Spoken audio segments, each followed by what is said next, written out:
moi, je suis le docteur Beckmin. Je suis un des anesthésistes de la clinique. Hein. Merci d'être venu. Je vous fais une petite présentation aujourd'hui sur SOS Perfusion, les cathéters PICC-Line, Midline. Je vais démarrer mon petit diapo. Alors, zoom, zoom, zoom.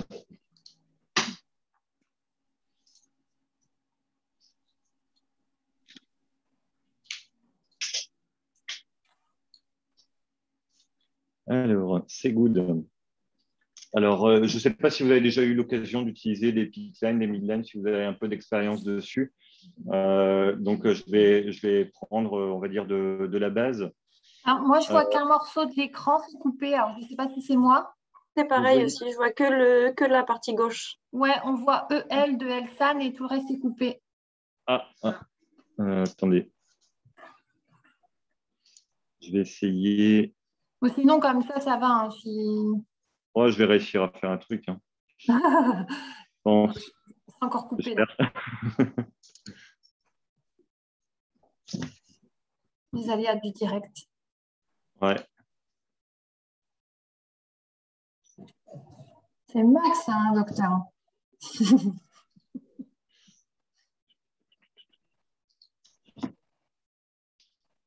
Alors, on le partage.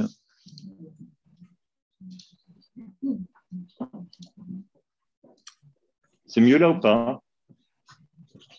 Là, on voit toutes les diapos, en fait. On voit votre écran de travail.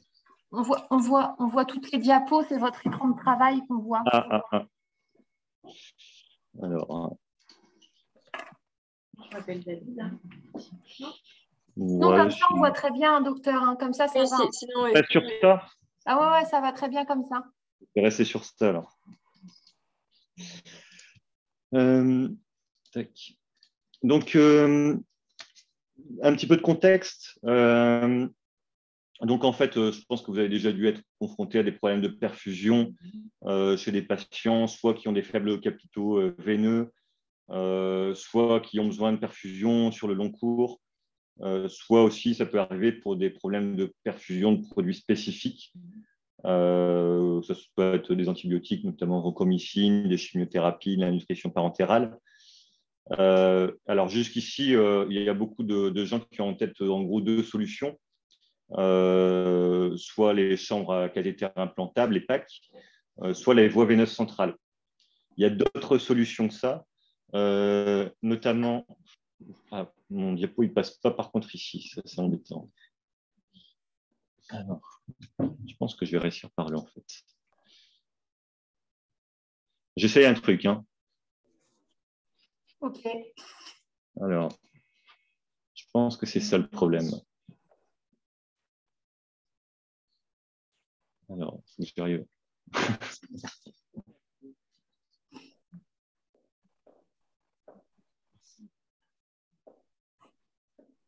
Parce qu'en fait, si je n'ai pas l'écran ici…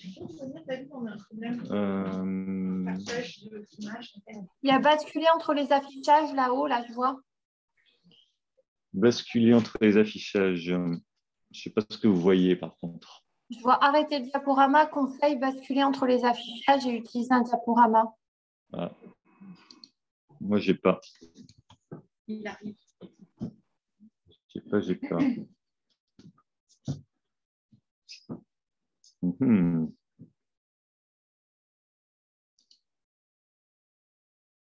En fait, quand vous affichez, nous, on voit l'interface de contrôle du PowerPoint avec la mesure du temps, ce genre de choses. En fait, le problème, c'est que je n'ai pas le même écran ici et en Zoom, en fait, si vous voulez. Je n'ai pas le même écran ici et chez vous. Et si vous partagez votre écran général sans forcément choisir PowerPoint? Je pense que c'est ce que je vais faire.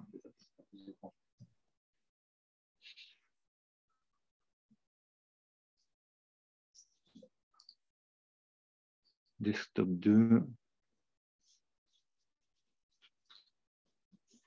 Non.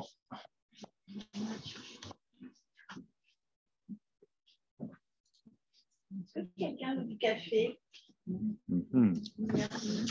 Normalement, le bureau général, ça suffit. C'est parce que c'est pas le bon écran. Vous voyez, quand je fais ça, Ouais. Faut partager celui-là. ouais, C'est ce que je fais. Et puis, sinon, il faut arrêter de partager, arrêter le partage, et arrêter et refaire le partage. là, vous voyez quoi? On voit Là, votre écran. votre écran, Jabra, bah, là, on voit bien. Enfin, Bon, je vais rester sur ça, mais le problème, c'est que j'ai pas le. En fait, C'est l'extension. c'est l'extension qui me. En fait, pour faire une extension, il faut faire une multiplication. Alors, attends, c'est non. Comme ça, Moniteur, affichage. multiplication. On va faire recopie d'écran. Voilà. Voilà, comme ça. Ouais, je pense que ça va aller mieux. Plus ça. Et là, vous voyez le diapo. Vous voyez quoi? Là, on voit encore l'interface de gestion de PowerPoint. Bon, Là, je on vais voit faire bien. Là, on voit bien. Je vais faire comme ça. Alors, je vais réussir, c'est bon. Est-ce que vous n'avez pas cliqué sur terminer? Il faut cliquer sur terminer en bas. Et là, normalement, ça devrait être bon. Non? Là, vous voyez quoi? Toujours le PowerPoint. Ah bah, c'est Le bon. PowerPoint, là, on l'a ici, on va faire comme ça alors. Vous voyez bien le contexte marqué alternative au plaque en entier. Hein. Ok, ça marche, on va rester sur ça. Ok. Donc, j'en étais où? J'en étais aux alternatives opaques et aux voies veineuses centrales. Après, en fait, les solutions un peu méconnues ici, que ce soit par les médecins ou par les infirmiers, ça peut être les midline et les peakline, pardon. Donc, en fait, à quoi ça correspond? C'est des cathéters qu'on pose sur le bras qui ont toujours cet aspect-là, que ce soit un midline ou un peakline. Alors, on voit différentes choses. Le point de ponction qui se situe du coup au niveau du bras, la plupart du temps dans une veine céphalique ou basilique. Un cathéter dont on voit du coup la partie externe qui fait, on va dire, une dizaine de centimètres. Un point d'injection qui est constitué, que ce soit sur un midline ou un peakline, d'une valve bidirectionnelle. Et alors là, on voit d'autres choses. Donc forcément, un upside pour faire pansement occlusif. Alors, ils ont mis sur cette photo-là, il y a un petit stéristrip pour maintenir, ce n'est pas obligatoire.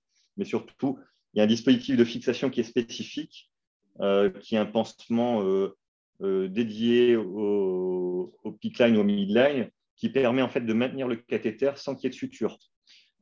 Et c'est le gros avantage par rapport à une voie veineuse centrale fixée, on va dire, de façon classique, pour ce qui est de diminuer le risque des infections sur le cathéter, puisqu'en fait, l'inflammation qui est liée au point de suture sur une voie veineuse centrale favorise les infections du cathéter.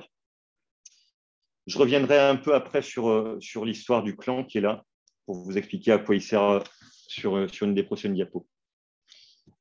Alors, un midline ou un peakline, d'extérieur, c'est la même chose. Hein. Vous allez voir ça. Par contre, c'est bien deux cathéters qui sont différents, pour ce qui est de la longueur notamment. Donc, pour ce qui est des points communs, on peut perfuser de façon continue ou discontinue sur un peakline ou un midline. Donc, c'est pratique, par exemple, pour faire de l'antibiothérapie, où on a, admettons, une injection de façon fractionnée, une fois, deux fois, trois fois par jour. Ça peut éviter de laisser un patient perfuser toute la journée. La réflexion du pansement et les consignes d'utilisation, c'est les mêmes pour les deux types de cathéters.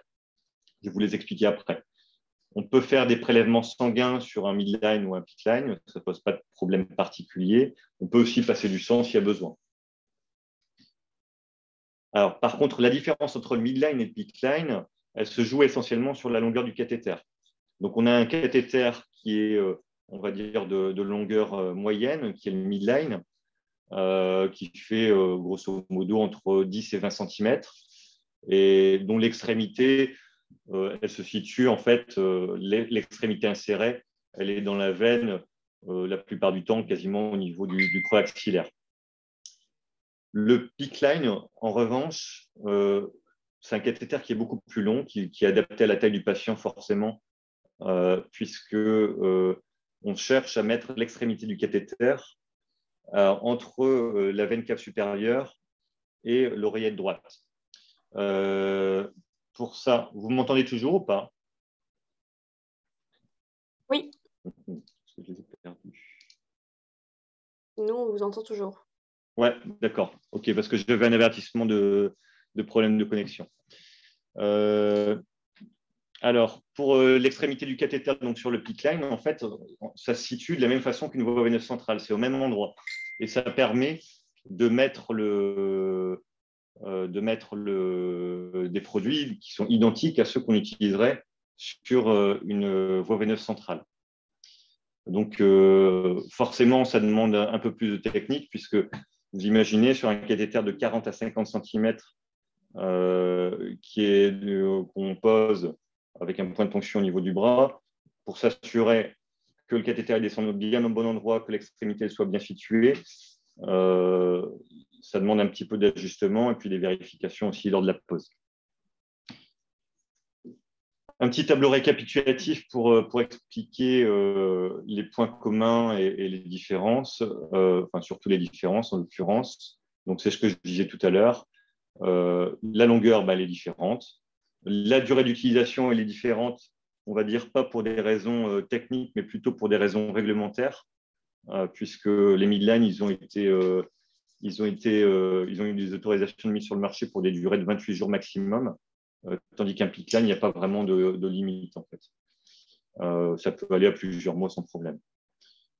Ça peut arriver qu'on dépasse un petit peu les 28 jours, hein, parce que c'est théorique. Et un patient qui a besoin de 31 jours de perfusion, voilà, on peut se permettre d'aller un petit peu plus loin. Au niveau des produits qu'on va passer, notamment en termes de nutrition parentérale, un midline, c'est des produits de faible osmolarité, donc tout ce qui est périnutriflex notamment. Sur un PICC line, on peut passer tout ce qu'on veut. La vancomycine, parce que c'est souvent un des antibiotiques pour lesquels on est embêté, on a besoin d'une perfusion de longue durée. Sur un midline, on peut perfuser pendant quelques jours. Sur un PICC line, il n'y a pas de limitation. Et alors, une des utilisations possibles des PICC line, ça peut être pour les chimiothérapies vésicantes.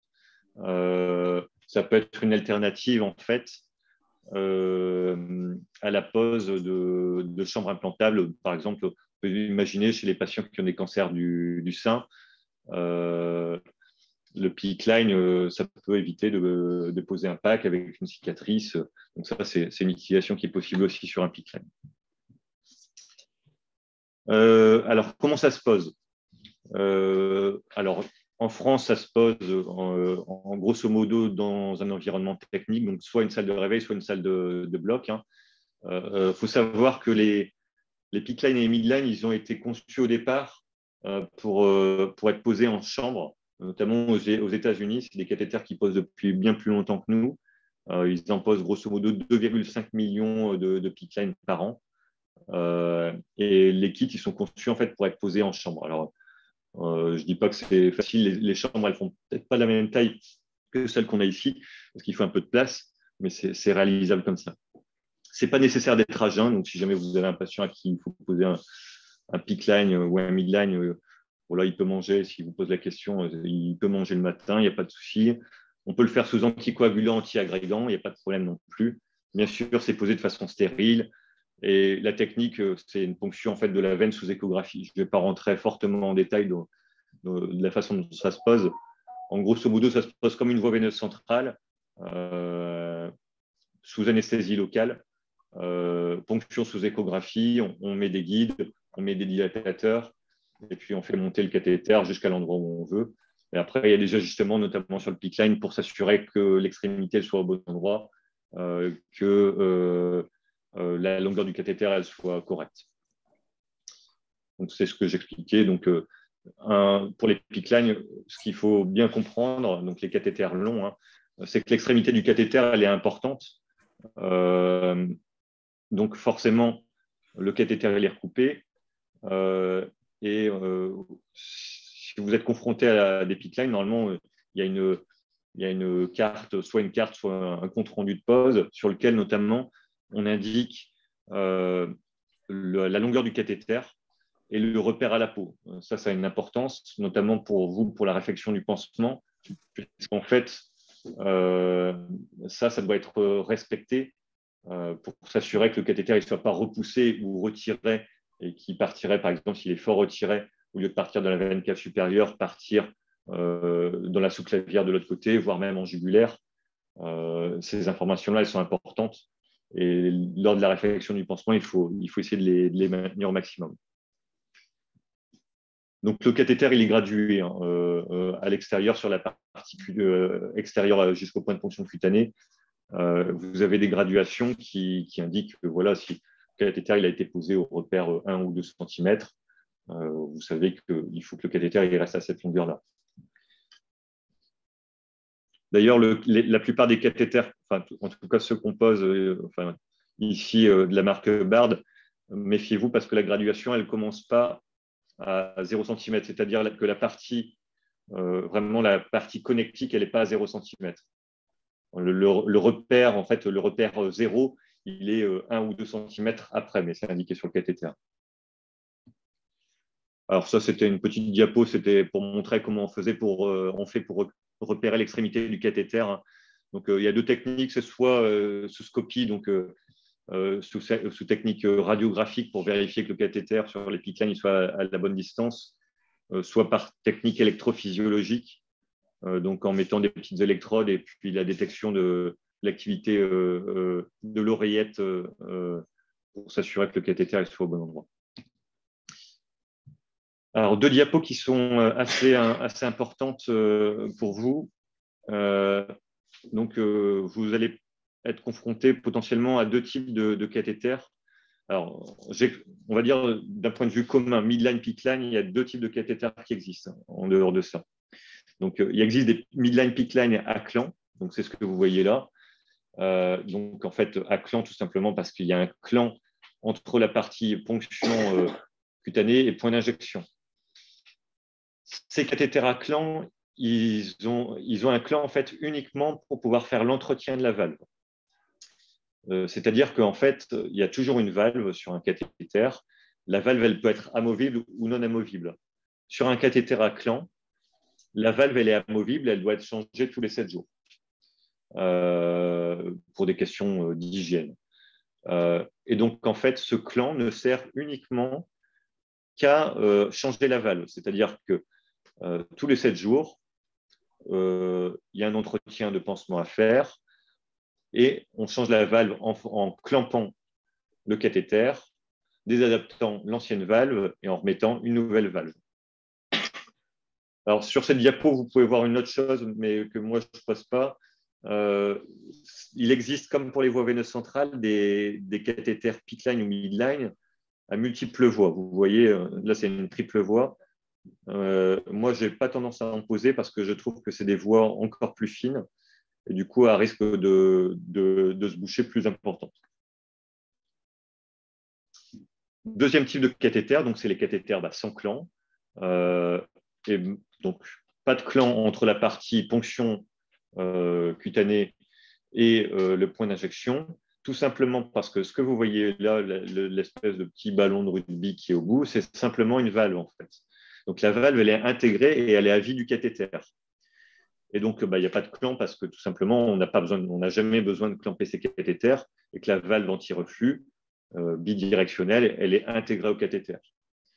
Quand c'est comme ça, c'est plus simple puisque en fait, lors de la réflexion des pansements, il n'y a pas à s'embêter, c'est juste une réflexion du pansement. Par contre, en cas d'utilisation discontinue, c'est important de mettre un petit bouchon obturateur classique sur le cathéter pour pouvoir éviter qu'il y ait des choses qui s'insèrent dans la partie de connectique URLOC.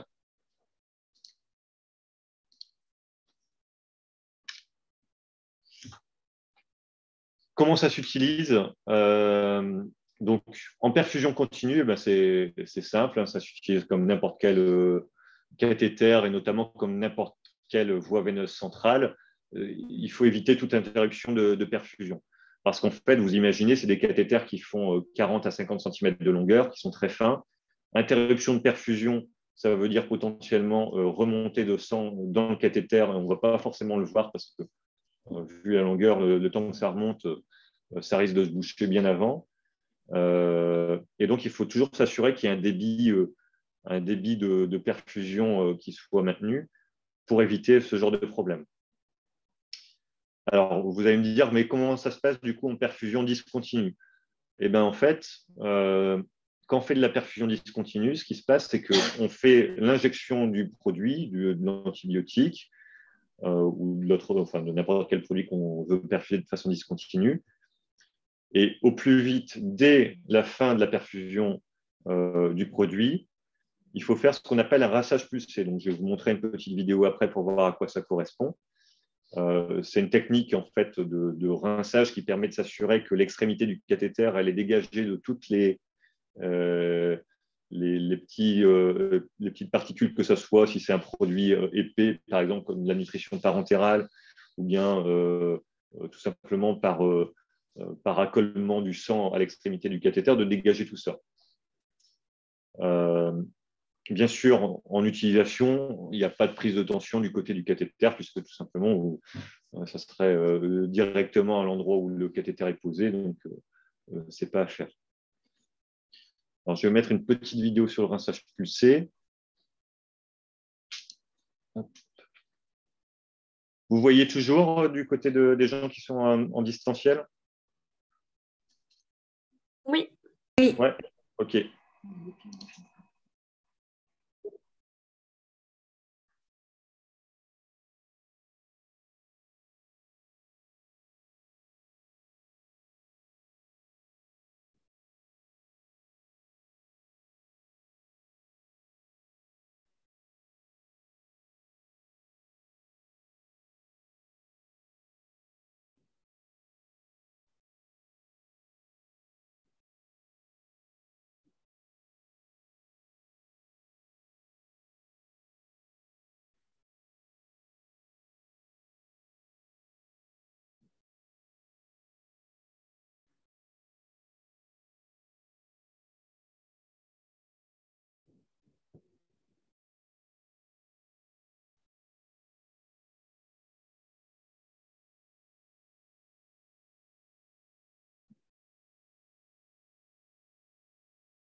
Donc, voilà, là, c'était une vidéo, on va dire, qui montrait de façon globale. Donc, vous avez vu un peu entre une utilisation en mode garde-veine, une utilisation en rinçage, on va dire, classique, on injecte de façon continue, et une utilisation en rinçage pulsé, je dirais, par petits à-coups. On n'a pas du tout la même efficacité de nettoyage de la lumière du cathéter et de l'extrémité du cathéter. Et donc, c'est ce qui fait vraiment tout l'enjeu pour que le cathéter dure longtemps. Parce que le cathéter étant très fin, il faut vraiment qu'il soit nettoyé au maximum.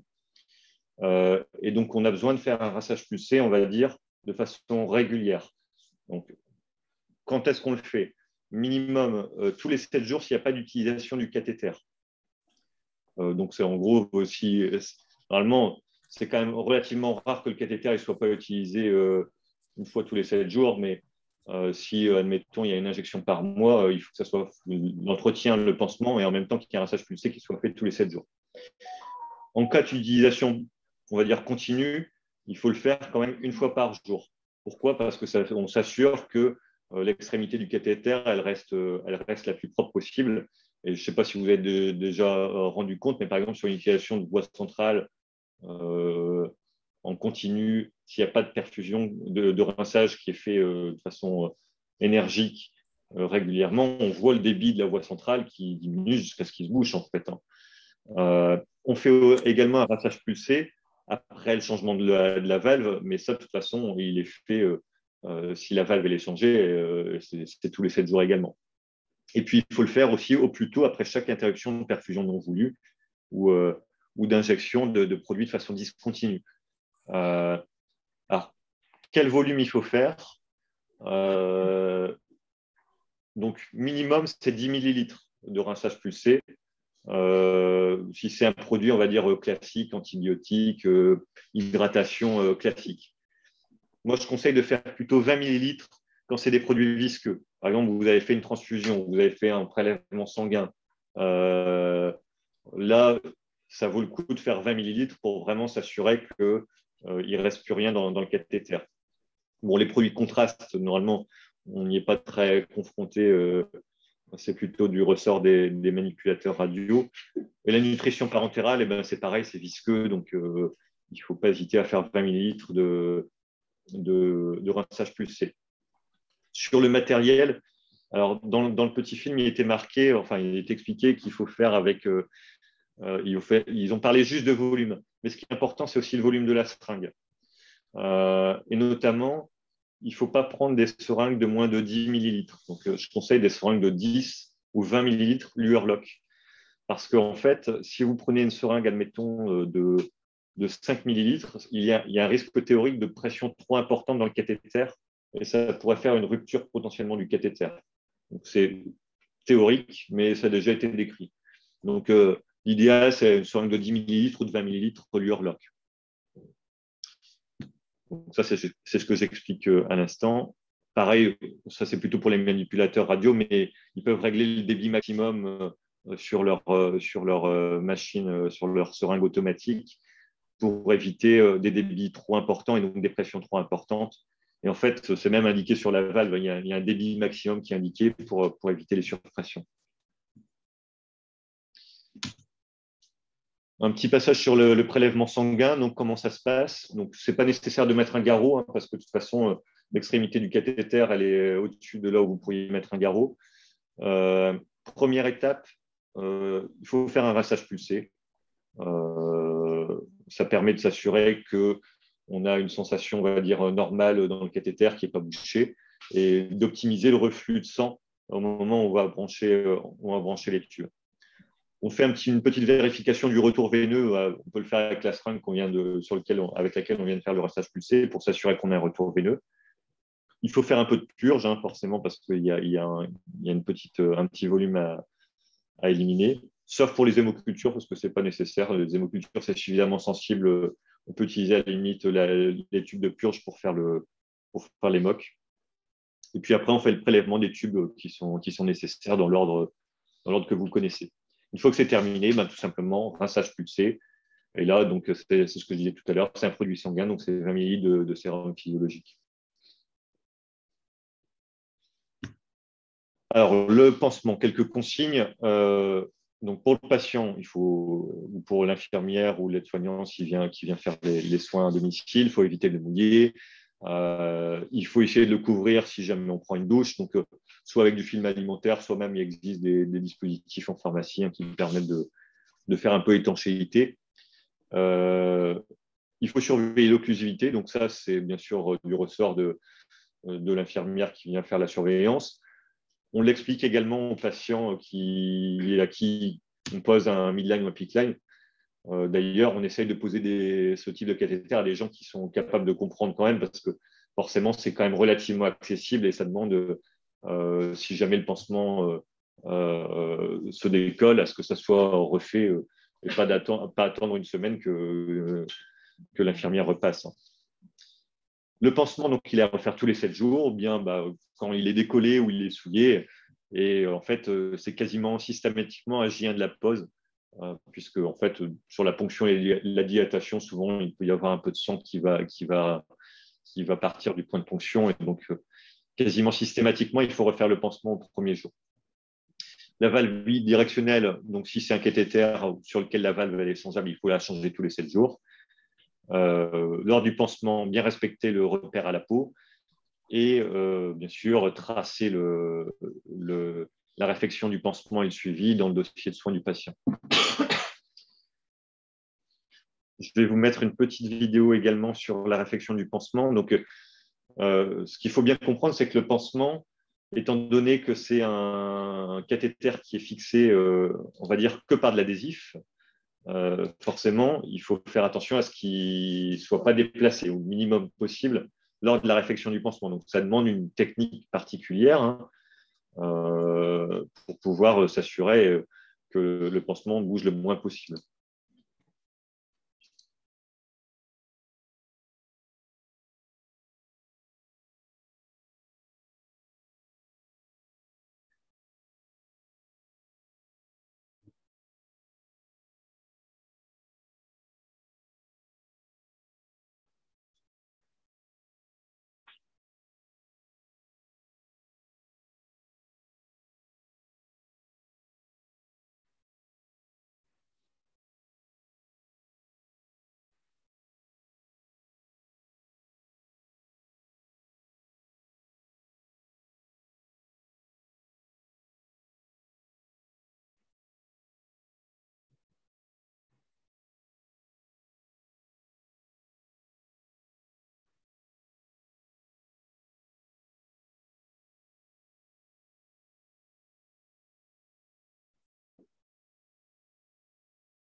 Donc, vous voyez, en fait, la plupart du temps, Il existe même des kits, hein, là, comme c'est présenté dans la vidéo, où tout est inclus dedans. C'est-à-dire que vous avez les champs, la seringue, donc ce qu'on appelle grip lock, en fait, vous avez compris, hein, c'est le dispositif de fixation. C'est en fait une sorte de velcro qui prend en sandwich les ailettes du cathéter et qui le maintiennent bien. Et ça permet de vraiment sécuriser le pansement. Donc, la première fois qu'on le voit, ce pansement-là, c'est évident de trouver le sens. Oui, il faut voir un peu comment ça marche et éventuellement en manipuler un avant. Mais après, avec l'habitude, ça se fait vraiment hyper facilement. Vraiment, les points, on va dire, potentiels où ça pose souci, c'est le décollage de l'upside. Donc, il faut éviter de tirer de l'astuce, c'est pas de tirer dessus, c'est vraiment de l'étendre, d'essayer de l'étendre petit à petit s'il colle vraiment fort pour essayer de le laisser en place sans faire de traction sur le cathéter. Et puis après, la sécurisation du cathéter avec un stéristrip ou un adhésif fourni dans le kit, quoi. Et après, toujours pareil, hein, vous avez vu, rinçage pulsé après, une fois que tout est fini pour s'assurer qu'il n'y ait pas une reflux ou quoi que ce soit. Ce que j'ai oublié d'expliquer tout à l'heure, bien sûr, les valves, avant l'utilisation, il faut faire une hygiène de la valve avec un antiseptique alcoolique. Ça, c'est hyper important. Que ce soit les valves, on va dire, fixes ou celles changeables. Voilà, je ne sais pas si vous avez des questions un peu sur le pansement, parce que c'est souvent une partie qui est forcément la plus. On peut avoir le plus d'appréhension, parce que c'est un peu un cathéter particulier à utiliser de ce côté-là. C'est assez clair. Alors, le cathéter, comme tout cathéter, ça demande de la surveillance parce qu'il y a des complications qui sont potentielles, hein, qui sont grosso modo les mêmes que pour n'importe quel cathéter intraveineux. Le premier, c'est la thrombose ou l'occlusion du cathéter. Pour ça, on surveille le débit, le bon écoulement des produits qu'on perfuse, éventuellement la présence d'œdème au niveau du bras ou d'un écoulement autour du point de ponction. Et donc, pour éviter cette menace, c'est le respect des consignes dont on a parlé tout à l'heure. Donc, pas d'interruption de perfusion sans rinçage pulsé juste après. Ne pas clamper, sauf, c'est toujours pareil, pour changer la valve, retenez vraiment ça. Le clamp, on l'utilise que quand on change la valve. Et des rinçages pulsés régulièrement. Deuxième complication potentielle, l'infection du cathéter. Donc, c'est pareil, ça demande une surveillance du point de ponction, des signes, on va dire, généraux d'infection, à savoir présence d'un syndrome inflammatoire, d'une fièvre, tachycardie. Et pour l'éviter, ça, c'est le bon respect de l'occlusivité du pansement, la réfection des pansements aux intervalles voulus ou quand le pansement est souillé. Et puis, éviter de mettre des robinets aussi en proximal. C'est-à-dire que sur la valve, vous ne mettez pas tout de suite un robinet. Si vous devez perfuser quelque chose, vous mettez un petit prolongateur avant. Ça évite aussi, ça évite de favoriser les infections de cathéter. Et puis, c'est ce que je disais tout à l'heure. Hein, donc, bien sûr, hygiène de la valve systématique avant manipulation ou injection de la valve, dans la valve, avec un antiseptique alcoolique. Ce n'est pas nécessaire forcément de recouvrir d'upside le cathéter. Hein. C'est faisable si vraiment le cathéter n'est pas utilisé pendant longtemps pour vraiment sécuriser le pansement. Mais sinon, la valve, elle peut être à l'air libre du moment qu'elle est nettoyée, avant l'utilisation. Une petite diapo sur l'ablation. Alors, donc, c'est relativement simple, hein, en fait, parce que ça tient avec pas grand-chose. C'est à la fois du coup un avantage et un inconvénient. Mais pour l'enlever, en tout cas, c'est facile quand on veut le faire. Donc, on retire le pansement, on nettoie et on le retire. On tire simplement dessus, ça doit venir tout seul. Si jamais ça accroche, que c'est un peu dur, il ne faut pas forcer. On peut mettre un peu des compresses chaudes et attendre un petit peu, parce qu'il peut très bien y avoir un peu d'adhérence ou un petit peu de caillou juste en dessous du cathéter. Et donc, ça peut vasodilater un petit peu et puis permettre que ça revienne plus facilement. Si vraiment ça ne vient pas, il ne faut pas hésiter à nous demander et puis on voit ce qui se passe. Une fois que le cathéter est enlevé, on comprime quelques minutes sur le point de ponction et un tout petit peu au-dessus. Parce qu'en fait, la veine, forcément, on rentre dans la peau, on n'est pas à la verticale, hein, on est à 30 degrés à peu près d'inclinaison, on est à 1 ou 2 cm de profondeur. Donc forcément, l'endroit où ça rentre dans la veine, c'est un petit peu au-dessus du point de ponction, donc il ne faut pas hésiter à comprimer un tout petit peu au-dessus. Et on appuie quelques minutes jusqu'à ce que ça saigne plus. Souvent, en 2-3 minutes, c'est réglé. Hein. C'est une veine périphérique. Hein. Pour des patients qui sont sous anticoagulants, antiagrégants, on appuie un petit peu plus longtemps, on fait un petit pansement un petit peu plus compressif et puis on l'enlève après. On regarde l'extrémité du cathéter, hein, on s'assure que le cathéter soit complet. Donc sur un midline, il y a moins de doute. En plus, la longueur, elle est fixe. Hein, donc elle est indiquée la plupart du temps sur le cathéter ou bien sûr dans le dossier de poste du cathéter. Sur un PICC line, il faut se référer à la longueur à laquelle a été recoupée et qui est indiquée pareil dans le dossier de pose.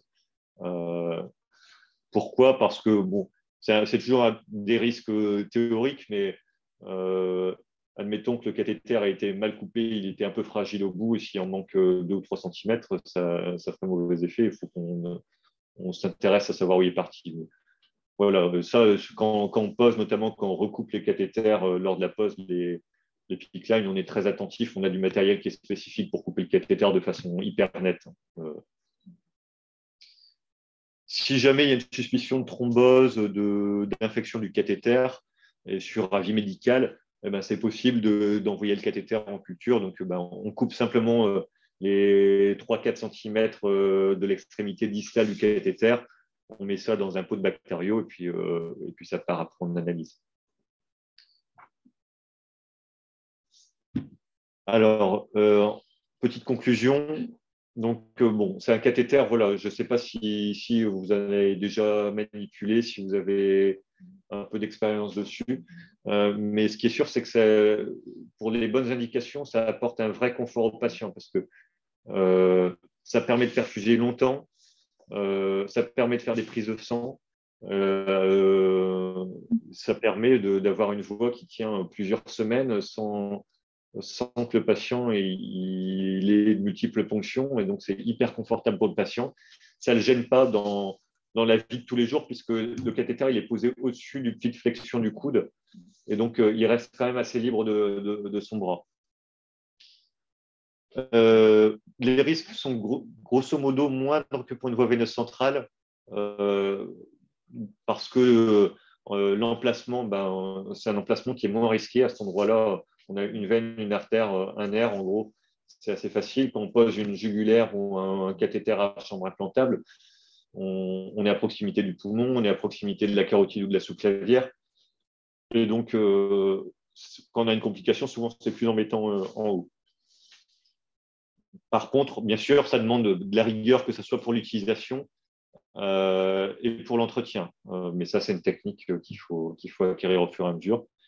Et notamment, les 2 techniques à retenir pour vous, c'est la réflexion du pansement et puis le rinçage pulsé qui est vraiment, je me répète, mais c'est primordial pour que le cathéter dure longtemps.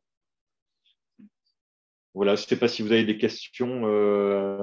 Si le cathéter bougeait, on est sûr qu'il faut absolument qu'il bouge. Ouais. Alors, sur un midline. Peut-être, oui. Docteur, pour les personnes qui sont en visio, on n'entend pas forcément les questions. Si vous pouvez juste les reprendre à voix haute. Ouais. Donc, la question, c'est de savoir qu'est-ce qui se passe si jamais le cathéter bouge. Notamment, je pense, au moment où vous faites le pansement, ce genre de choses. Alors, sur un midline, c'est un cathéter qui est court, il n'y a pas de bifurcation. C'est vraiment, ça va rester en gros dans la veine axillaire. Il ne va pas se passer grand-chose sur un midline. En gros, s'il sort de 3-4 cm, vous allez le repousser. Ce n'est pas optimal d'un point de vue, on va dire, d'un point de vue infectieux. Ouais, s'il est sorti de 3-4 cm, on peut le repositionner. Le midline, hein, je parle. Donc, ce n'est pas optimal puisque forcément, vous avez une partie qui est ressortie, qui re-rentre. Donc, s'il est sorti de quelques centimètres, on peut le repousser. Sur un pickline, ça pose plus de soucis parce que forcément, vous imaginez, si vous sortez, on va dire, en grosso modo, là, il peut y avoir 7-8 cm. S'il ressort beaucoup, il peut très bien, au lieu de repartir là, repartir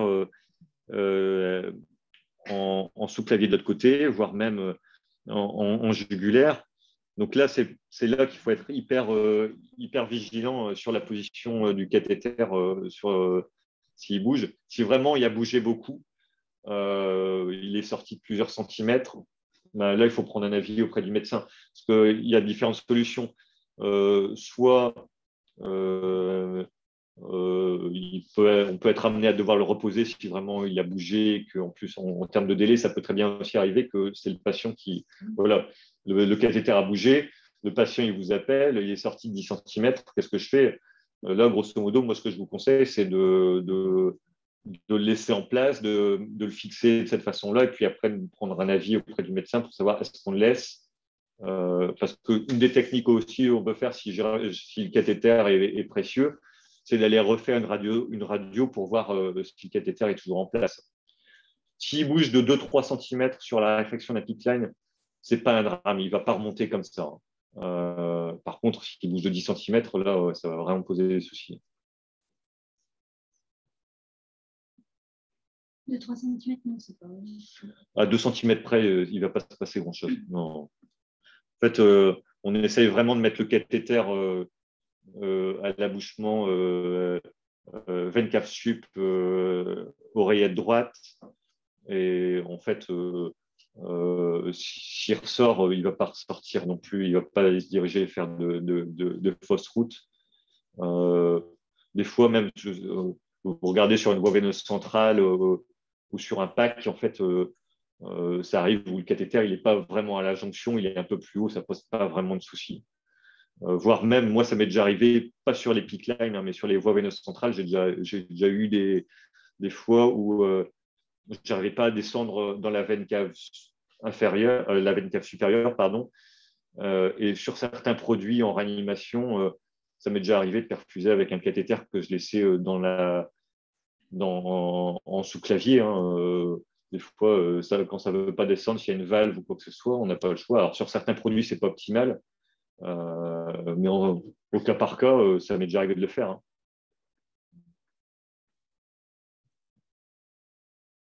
Et lors de la pause, il peut y avoir des hématomes, des choses comme ça? Ouais, alors, ouais, bien sûr. Hein, sur la pause, alors, ça reste des veines qui sont, on va dire, de petit calibre.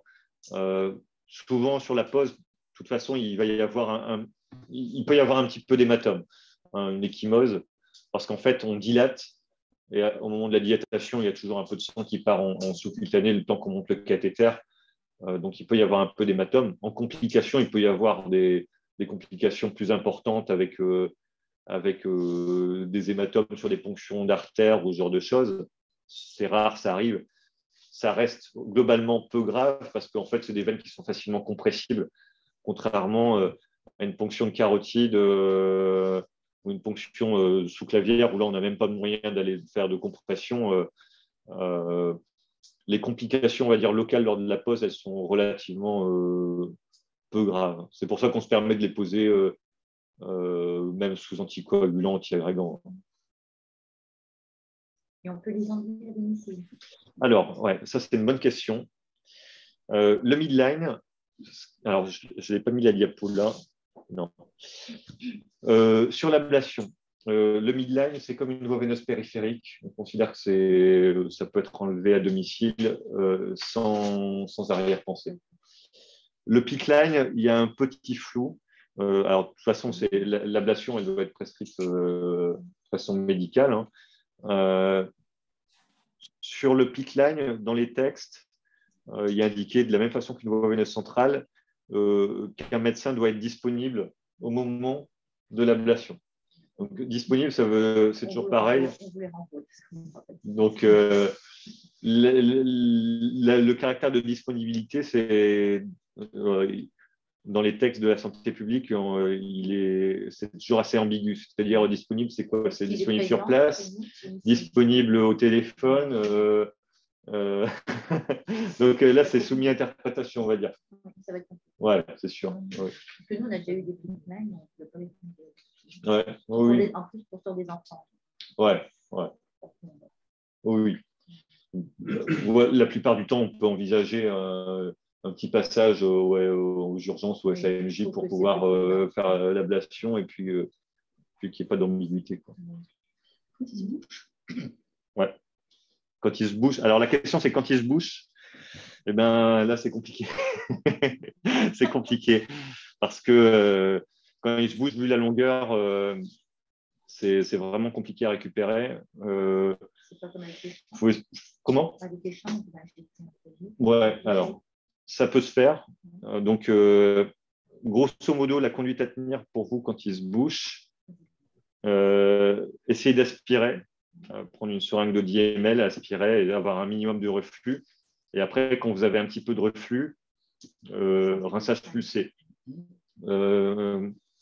J'arrive assez régulièrement à en récupérer comme ça. Quand c'est bouché, qu'il n'y a rien qui vient, bah c'est fini. Cathéter. Alors, la question, c'était la question corollaire, c'était un peu est-ce qu'on peut injecter un produit dedans pour déboucher? Oui, ça existe. Des thrombolyses dans le cathéter, ça se fait. Ça se fait sur les packs, ça peut se faire sur ça. Le problème là, c'est que le cathéter il est tellement fin que la plupart du temps, on n'arrive pas à récupérer. C'est pas gênant d'aspirer et puis de pousser. Il faut essayer d'avoir Alors, la plupart du temps, on arrive quand c'est vraiment un tout petit caillot qui est au bout. Et moi, ce que je fais, c'est que je prends une seringue de 10 ou 20 ml, j'aspire, on va dire, relativement fort. Et au bout d'un moment, en fait, je vois le caillot qui arrive et après, ça revient plus facilement. Et après, ça peut arriver où c'est bouché vraiment très, très partiellement. C'est-à-dire que vous allez sentir que vous arrivez à injecter, mais c'est un peu plus dur que d'habitude. Et ça, le rinçage pulsé, c'est le but, en fait. Ça va vraiment dégager le petit millimètre d'adhérence qu'il y a au bout et après, ça va repasser. Et nous, on avait un patient avec un pipeline, seulement on devait changer la valve, mais il n'y avait pas de clan. Donc, je me demandais s'il n'y avait pas de clan. Ah ouais, ça, c'est bizarre. Ouais. C'était quelle marque, le cathéter, vous ne savez pas? Et donc, on pinçait parce qu'en fait, est-ce qu'une pince à clamper, c'est peut-être trop. Alors, ça risque d'abîmer le cathéter. Mais ça, c'est étonnant parce que normalement, c'était il y a longtemps. Non, tout récemment. Et ça sera, je ne sais pas quelle marque c'était, ou alors est-ce que la personne qui a posé n'avait pas fort l'habitude de ce matériel-là? Parce que des fois, il y a des clans qui sont amovibles, effectivement. Le problème, c'est qu'il ne faut pas les enlever. Après, là, dans cette situation-là, le problème, c'est la passe à clamper, à mon avis, c'est un peu. Ou alors, il faut essayer de picaturer entre deux doigts. C'est comme ça que je ferais, mais ce n'est pas idéal. Normalement, le clan, il doit rester s'il y a une valve qui est amovible. Ouais, après, je ne sais pas si au niveau de dimension, c'est. Ouais. Mais en tout cas, moi, ce que je pose ici, c'est c'est les cathéters de la marque Bard. Et vraiment, ils sont. Enfin, voilà, le clan, il n'est même pas démontable. Il est vraiment. Il est dessus, je ne peux pas le sortir, ce n'est pas possible de faire autrement. Et d'ailleurs, les cathéters que je pose ici, moi, les midline, c'est des cathéters à clan, et les pickline, c'est des cathéters sans clan. Mais ça, c'est juste une question de matériel et suite à des tests. Mais pour autant, vous pouvez avoir un midline avec ou sans clan, ou un pickline avec ou sans clan. Et après, en fonction des fabricants, en gros, il y a 3 fabricants. Il y a Bard, Vigon et Braun. en théorie, ils fonctionnent tous de la même façon. Et ils ont tous sorti, en fait, au départ, ils avaient tous sorti des cathéters avec clan, avec des valves amovibles. Et puis, au fur et à mesure, pour simplifier, ils ont sorti des versions avec la valve intégrée sans clan. Et chez la personne âgée ou qui a des veines avec un diamètre plus fin, il n'y a pas un risque de rafler de des choses comme ça quand on met entre la lumière de la veine et la lumière du… Si. Alors, la question, c'est de savoir si chez les personnes âgées ou des personnes qui ont des veines de plus petit calibre, il y a un risque de thrombose plus facile de la veine. Bah, si, en fait, effectivement.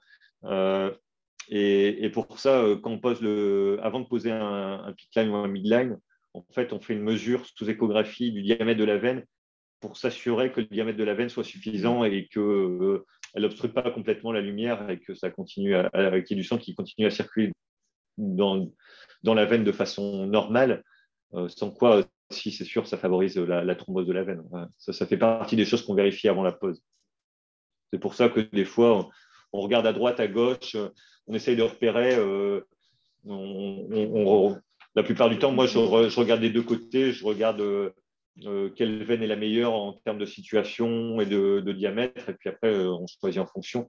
On essaye de poser toujours du côté opposé au bras dominant, mais des fois, ce n'est pas possible, et on préfère poser sur la meilleure veine possible plutôt que de risquer une thrombose. Docteur, je me permets juste d'intervenir puisqu'il reste 1 minute. Je ne sais pas si tout le monde peut rester plus tard pour la formation PandaLab ou si jamais que je puisse juste en toucher un mot avant que quelques personnes potentiellement nous quittent. Je ne sais pas s'il y a des personnes qui vont nous quitter en fait. Après, la formation n'est pas très longue, hein, Léa. Non, mais c'est pour ne pas louper. Voilà, c'est juste…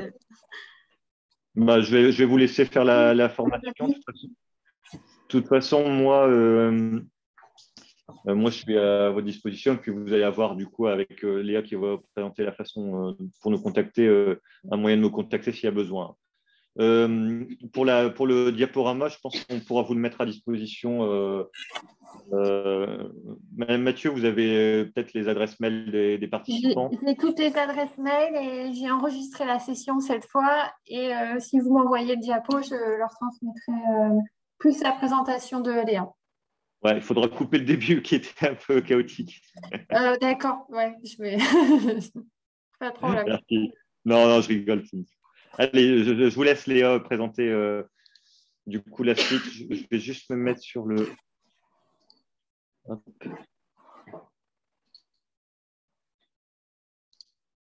Vous copiez simplement votre partage d'écran puisque là, on voit toujours votre écran. Ouais. Hop. Ah, voilà. Parfait. Hop.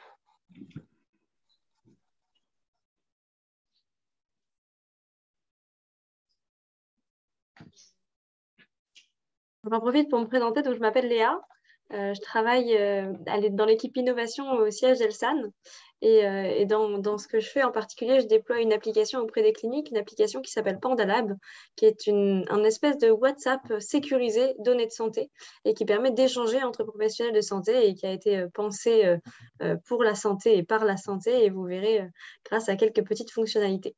Globalement, cette application, elle va vous permettre de rentrer en contact avec le docteur et tout le service SOS Perfusion de la clinique Saint-Omer et ainsi de poser vos questions, de pouvoir envoyer des photos, des demandes de prise en charge ou des demandes d'avis, de conseils. Donc, moi, je vais vous expliquer, je vais vous parler de l'application en 3 temps. Une petite introduction très rapide parce qu'on va aller très vite. Une deuxième étape qui consistera à apprendre à créer son compte sur PandaLab. Et la 3e étape, on parlera de comment vraiment rentrer en contact avec le docteur. Est-ce que vous voyez mon écran déjà? Oui, on voit Léa. Je me mets en grand. Est-ce que là, vous voyez le grand ou vous voyez non, on voit ton truc. Allez, bon, alors on reste comme ça. On reste comme ça. Donc, PandaLab, qu'est-ce que c'est? Globalement, ce qu'il faut résumer, c'est ce qu'on voit ici. C'est un outil qui est accessible déjà sur tout type de support, donc que ce soit sur téléphone portable, sur tablette ou sur ordinateur. Ça dépend de quel support vous souhaitez utiliser. C'est un outil qui est sécurisé données de santé, c'est-à-dire qu'il respecte toutes les normes RGPD autour des données de santé et qu'il est hébergé en France dans un serveur certifié hébergeur de données de santé. Donc, vous pouvez mettre des noms de patients, vous pouvez mettre des photos concernant les patients.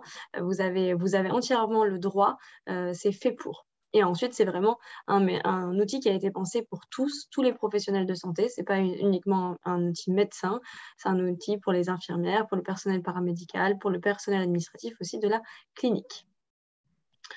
Donc, comment se créer son compte dans PandaLab? En fait, vous allez recevoir un mail à la suite de cet échange avec le docteur Dekmin qui vous sera envoyé par Delphine et qui va vous proposer ainsi de rejoindre l'équipe privée de la clinique Saint-Omer. Donc, vous devrez cliquer ici sur ce lien que vous allez avoir dans votre mail. Donc, il faudra bien vérifier vos spams. Parfois, ça part dans les spams. Et donc, quand vous cliquez sur ce lien-là, rejoindre l'équipe maintenant, ça vous ouvre une fenêtre pour créer votre compte sur PandaLab. Donc, quand vous créez votre compte sur PandaLab, vous aurez d'abord cette première interface ici où vous allez renseigner votre mail, votre numéro de téléphone. À noter, toutes ces coordonnées ne sont accessibles par personne d'autre que par vous. C'est-à-dire, ce sont vos identifiants de connexion. Il ne sera pas possible à la clinique de récupérer vos téléphones personnels, par exemple, si c'est le cas, ou vos adresses mail. C'est vraiment uniquement des identifiants de connexion. Ensuite, il vous posera la question d'un numéro RPPS ou ADELI. Donc, vous pouvez mettre que vous n'en avez pas. Si vous l'avez oublié ou vous ne l'avez pas sur vous, ce n'est pas nécessaire, ce n'est pas obligatoire à la connexion, c'est un petit plus. Et le 3, il faudra bien valider le nom de famille qui a été rentré, le prénom, et créer votre mot de passe. Donc, un mot de passe assez compliqué puisqu'on est quand même sur un outil de santé. Une fois que vous avez effectué tout cela et validé, vous avez créé votre compte PandaLab et vous pourrez dorénavant utiliser cette application pour contacter le service SOS Perfusion et bientôt d'autres services de la clinique Saint-Omer.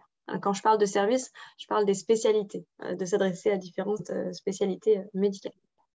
Vous voyez ici, il vous propose soit le petit lien se connecter lorsque vous voulez vous connecter depuis un ordinateur, sinon il vous propose de télécharger l'application. Elle s'appelle PandaLab Pro sur téléphone et non pas PandaLab Ma Santé. PandaLab Ma Santé, c'est pour les patients. Donc PandaLab Pro pour les professionnels de santé. Donc voilà comment créer son compte. Est-ce que sur cette première étape, c'est assez clair pour tout le monde? Oui, ok. La deuxième étape maintenant, c'est comment contacter le docteur Dekmin et toute son équipe lorsque vous avez des questions orientées autour de ces cathéters et du SOS Perfusion. Vous voyez, ça, c'est ce à quoi ressemble PandaLab quand vous allez arriver sur PandaLab, sur l'ordinateur. Sur téléphone, ça ressemble exactement à la même chose, simplement le menu que vous voyez en bleu foncé à gauche sera caché sur téléphone, puisque par défaut, il y a un écran qui est moins grand. Pour le faire apparaître, il faut toujours taper sur la tête du panda en haut à gauche. Il faut s'en souvenir, il faut toujours taper sur la tête du panda et puis vous verrez tout ce qu'il faut voir. Une fois que vous ouvrez ce menu à gauche ici, le premier onglet, c'est « Échange ville-hôpital ». Il faudra cliquer ici sur ce module « Échange ville-hôpital ». Et ensuite, en haut à droite, vous verrez cette option-là qui est de créer un nouvel échange. Un nouvel échange, c'est une nouvelle demande. Donc, vous allez cliquer ici sur ce nouvel échange. Ensuite, vous allez pouvoir sélectionner un service à qui vous allez adresser cette demande. Ici, vous allez choisir donc le service SOS Perfusion. Et vous voyez en dessous, il y a un deuxième cadre qui s'appelle objet. Et donc là, vous allez renseigner l'objet de votre demande. Est-ce que c'est pour une demande d'avis médical concernant le patient X? Est-ce que c'est pour une demande de prise en charge, une demande de pause? Donc, c'est à vous d'écrire, c'est un champ libre, donc vous écrivez l'objet de votre demande. Le fait que vous ayez sélectionné le service SOS Perfusion va vous ouvrir d'autres champs à remplir. Donc, en particulier, vous pouvez choisir sur ce service de vous adresser à un docteur du service ou si vous n'en avez pas un en particulier en contact, vous pouvez laisser le champ vide. Ça enverra la demande à tout le service SOS Perfusion. Et ce sera le premier médecin qui pourra vous répondre, qui vous répondra. Ensuite, l'objet, donc vous rentrez l'objet comme on disait plus tôt et vous renseignez la raison de votre demande. Prochaine étape, vous voyez qu'ici, ces deux données-là sont encadrées de petits pointillés rouges, le nom de famille du patient et le prénom du patient. Lorsque c'est encadré de petits pointillés rouges, cela veut dire que ce sont des champs obligatoires. Donc, vous allez remplir en effet ces informations-là pour aider les docteurs à répondre à votre demande. Vous voyez en dessous qu'il y a d'autres cases qui sont disponibles, qui sont possibles de remplir, comme la date de naissance, le numéro d'identification. Il faudra bien descendre, il y en a encore, les allergies et l'histoire de la maladie. Donc là, c'est à vous de choisir si vous souhaitez les remplir. Si vous avez les informations, vous pouvez les remplir. Une fois que vous avez rempli toutes ces informations-là, vous cliquez sur « Envoyer » en bas à droite ici. Cela va créer en fait une conversation instantanée avec le docteur et l'équipe SOS Perfusion. Donc là, c'est moi qui faisais un test. J'ai ouvert une demande test auprès du service SOS Perfusion. Je leur ai expliqué que j'avais besoin d'aide sur le sujet XXXX. Et ensuite, ça m'a créé, donc quand j'ai envoyé, ça m'a créé cette page de conversation-là dans laquelle on retrouvera le docteur Dekmin et son équipe. Une fois que vous êtes dans cette page de conversation-là, vous pouvez échanger avec le docteur de façon continue.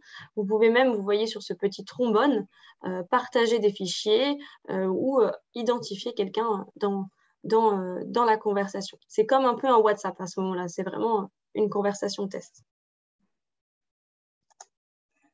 Ici, vous retrouverez toujours tous les résumés des données que vous avez rentrées au début. Vous pouvez envoyer des fichiers, ce que je vous disais plus tôt, et vous retrouverez votre groupe de conversation toujours ici. Sous le module Échange ville-hôpital, la conversation patient-test, puisque moi, c'était l'objet de ma demande. Ça s'appelait, si je vous montre au-dessus ici, ça s'appelait patient-test. Et par exemple, dans 2 ans ou dans 3 ans, si vous avez effectué, je ne sais pas, 4 ou 5 demandes auprès du service SOS Perfusion, vous les retrouverez toujours toutes dans ce module Échange ville-hôpital. Vous verrez toujours l'historique de toutes les demandes que vous avez effectuées auprès du médecin et pourrez toujours y accéder en comprenant à la fois les réponses qu'il vous a données et tous les fichiers que vous y avez partagés. Simple petite chose à noter, quand vous êtes sur téléphone, ici, en plus, en bas, vous avez un petit appareil photo qui va vous permettre de prendre des photos. Et ce qui est important de retenir, c'est que PandaLab, quand vous prenez une photo depuis PandaLab, vous êtes dans l'application et vous ouvrez l'appareil photo ici, la photo ne se mettra pas dans votre galerie personnelle. Elle restera uniquement dans l'environnement PandaLab et ne viendra pas polluer vos galeries et vos photos personnelles. Voilà sur la présentation de PandaLab et vous pouvez nous contacter ensuite au besoin si vous avez des questions à ce sujet. Voilà pour moi, je ne sais pas si c'était clair, si vous avez des questions. C'est uniquement pour contacter SOS Perfusion ou bien tous les médecins? La question, c'est de savoir si c'est juste pour SOS Perfusion ou pour d'autres médecins. Aujourd'hui, dans la clinique, c'est le premier service qui a été ouvert. Donc, pour l'instant, vous ne trouverez que SOS Perfusion, mais ça continue de se développer. Donc, bientôt, vous pourrez trouver d'autres services de la clinique Saint-Omer et même d'autres services des cliniques Villette et Flandre aussi. Donc, bientôt. Ça arrive. Cicatrisation. Donc, pour nos patients stomisés et pouvoir échanger avec vous par rapport à la prise en charge d'une stomie ou si on a des complications de notre côté ou de votre côté. Je crois que c'était Catherine qui parlait de plaie et cicatrisation. Tout à fait. OK. Ça fait partie des choses qui vont arriver. C'est ça. Mais ça ne concerne que les patients pris en charge par la clinique de Saint-Omer. C'est vraiment… Pour nous, là, à l'instant, oui. Ouais. Bah pour la plaie et cicatrisation. Hein, pour SOS Perfusion, voilà, la question, c'est si vous avez un problème de perfusion ou quoi que ce soit, n'hésitez pas à en discuter. Puis moi, je vois en fonction de l'indication et des produits à perfuser, s'il faut poser un cathéter, moi je suis disponible. Pour le projet SOS Perfusion, c'est un peu différent de plaie cicatrisation. Ça ne concerne pas forcément uniquement des patients qui sont connus de la clinique. Ça peut être aussi des patients. Oui, voilà. J'ai pas entendu la question. C'est-à-dire sur quoi vous vous basez pour poser ou un pickline ou une chambre? La question, c'est de savoir sur quoi je me base pour poser un pickline ou une chambre. On va pouvoir y répondre, je crois. Alors, tout dépend des produits à perfuser, de la durée prévisible. C'est au cas par cas. Par exemple, les chimiothérapies, il n'y a pas encore beaucoup d'oncologues qui sont très très chauds pour poser sur un sur un PICC line, alors que ça marche, hein, notamment au cancer du sein, ça se fait. Après, si vraiment, par exemple, mettons, vous avez la chimiothérapie qui est prévue sur très très long cours, la chambre implantable, elle reste au-dessus. Parce que la durée de vie est plus longue, hein, grosso modo. Un PAC, ça peut durer très très longtemps. Un PICC line, la plupart du temps, 3 mois, c'est l'ordre d'idée. Mais c'est vraiment au cas par cas. Après, la question elle peut se poser, par exemple, je n'ai pas parlé des indications, enfin surtout des contre-indications des PICC line, mais par exemple, chez certains patients, ils ont des vraies contre-indications, notamment les patients qui ont soit sont dialysés, soit ont un projet de dialyse. Forcément, faire une ponction dans une des veines qui peut servir à faire une fissure artério-veineuse, on n'y touche pas. Donc là, forcément, ça sera des cathéters plutôt jugulaires. Voilà, je ne sais pas si on a répondu un peu à vos questions. En tout cas, n'hésitez pas à revenir vers moi si jamais vous avez des questions. On vous fournira les diaporamas pour que vous ayez toutes les informations. Et puis moi, je suis à votre disposition également. Merci tout le monde. Au revoir. Au revoir. Il y a des boissons si jamais vous avez... Au revoir, merci.